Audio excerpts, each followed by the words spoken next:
Hey Artie. You say hello? Hey Artie. Hey mister. Hello. Hello. You can't eat that.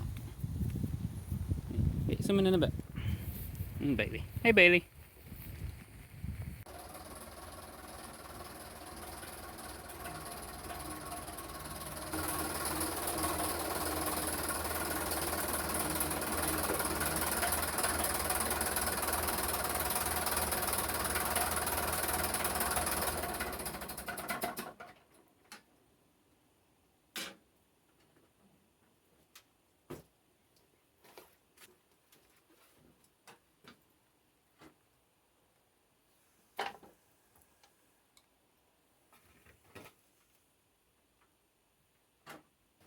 Hi, my name's Will. Welcome to Tales of Steel and More. Starting a new project today. Dragged out a ditcher, power arm, back actor, whatever you want to call it. It's part McConnel, part Smalley machine. Picked it up a while back. We've got ditches we need to dig and several bits of groundworks and bits and pieces we want to do. So we decided it would be more cost effective to purchase something like this rather than go out and hire, continually hiring, or attempting to put the money together to buy a mini digger. So it's a bit of a Frankenstein of a machine. It's part McConnel, part H. Smalley. Richard Smalley.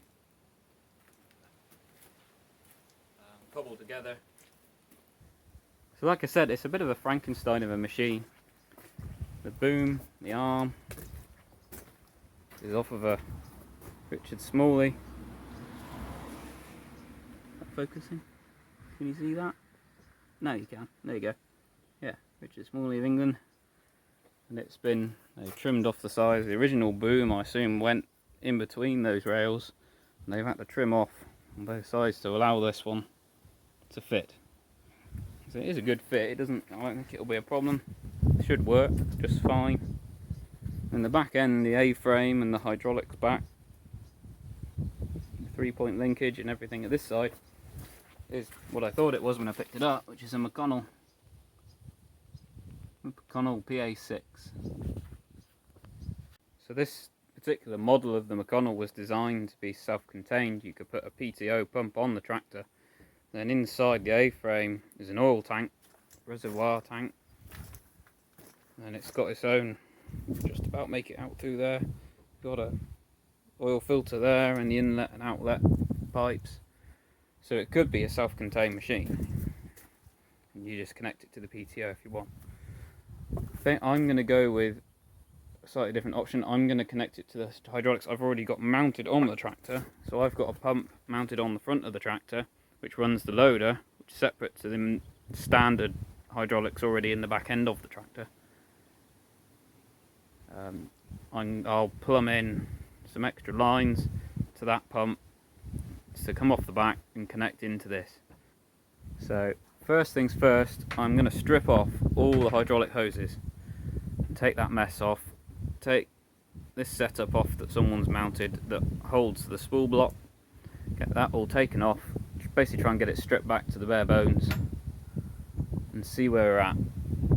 I've got to get it so it'll support itself by the end of today, because I need the tractor. I'm going to start by disconnecting everything off the spool block. I've got a tank at my feet in case anything's got any oil in it still. Right. See how this goes.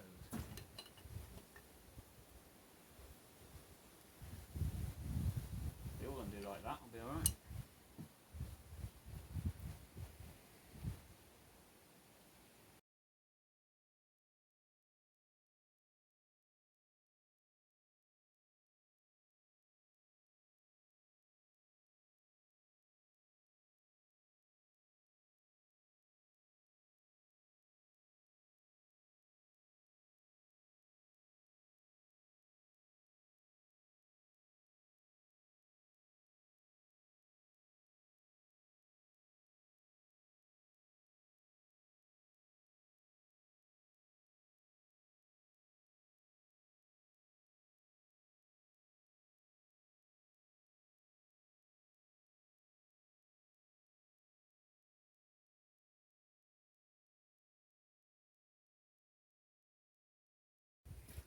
pull butt. It's held on with 2 bolts underneath there. Pop them off. Get that down. It's perch. So none of this setup's going to be going back on. So I'm not too worried if I lose the bolts.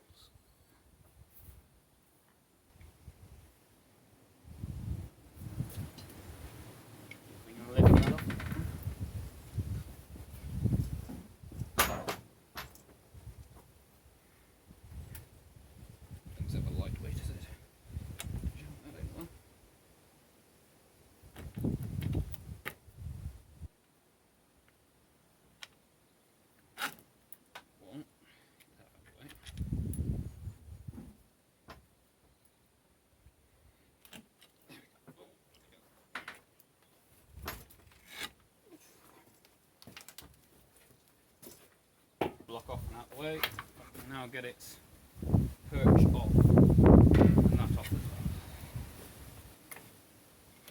So should be kind of back to the bare bones.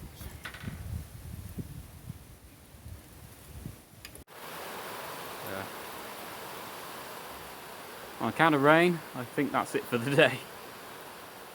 Doesn't look like it wants to stop anytime soon.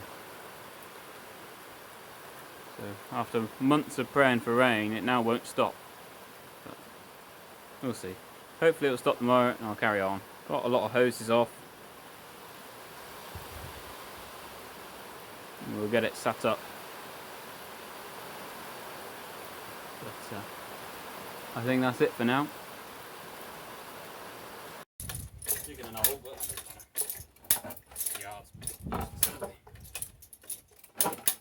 quite a big one.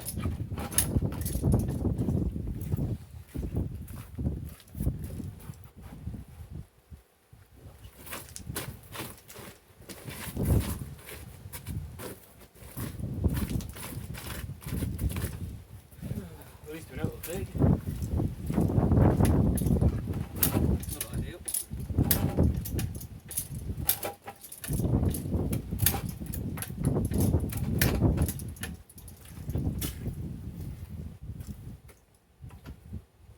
Didn't really want a hole there, but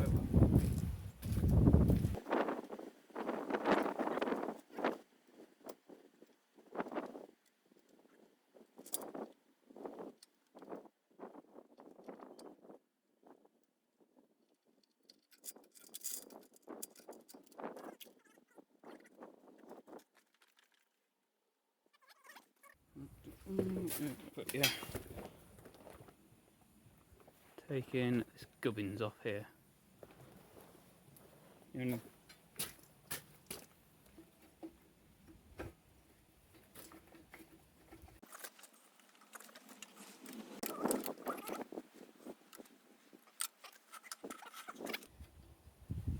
never ceases to amaze me the ingenuity of farmers. There's all sorts you find on these machines. I've used whatever they could find.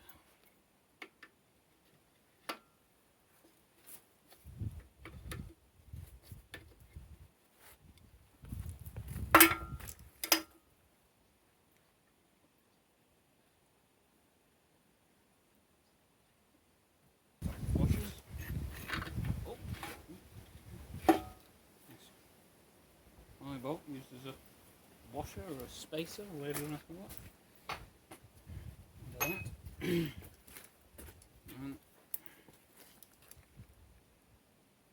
well, that's got to be a leg off or something under.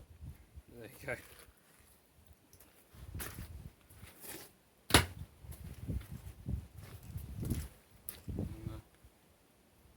And a bit of blue rope. There we go. And that's it. That's, I think, most of the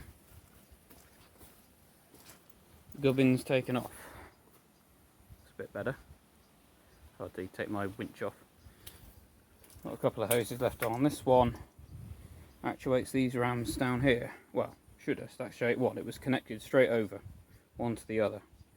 And what these do is they push up on the underside of the link arms to lift the weight on the tractor and put the weight on the legs It's quite a clever way of doing it. And there are the pivot rams on there. Oh yeah, this is where, so the tank's inside, the connector pipe there, so I think that would have been the outlet to the oil out to the pump on the PTO. Then this would have been the return, I think, through the filter. I think. Could be wrong. Could be the other way around. This way it makes most sense to me. Through the filter back into the tank. So, next job, I've got to finish taking these hoses off. Make sure everything's drained. That ram's free and moves. It's just covered in oil. This one is free and moves, but it's a bit rusted and chipped. Can you see? Chrome's been chipped in a few places. So I've got to decide what I'm doing with that. As you saw, that one appears to be completely seized. Wouldn't move at all. So I've got to finish taking a few of these hoses off. And just disconnect all the rams, drain the rams out. Now that it's sat in a position where it will kind of, hopefully, support itself.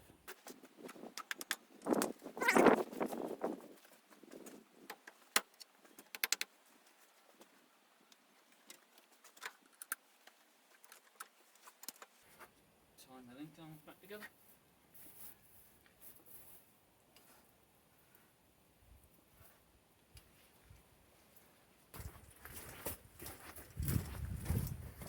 Of course, it's a wet seat kind of day, as they normally are.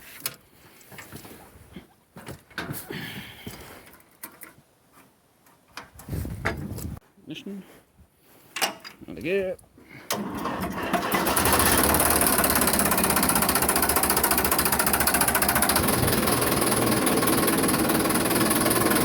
Take that hose? No, we're not going to take that hose.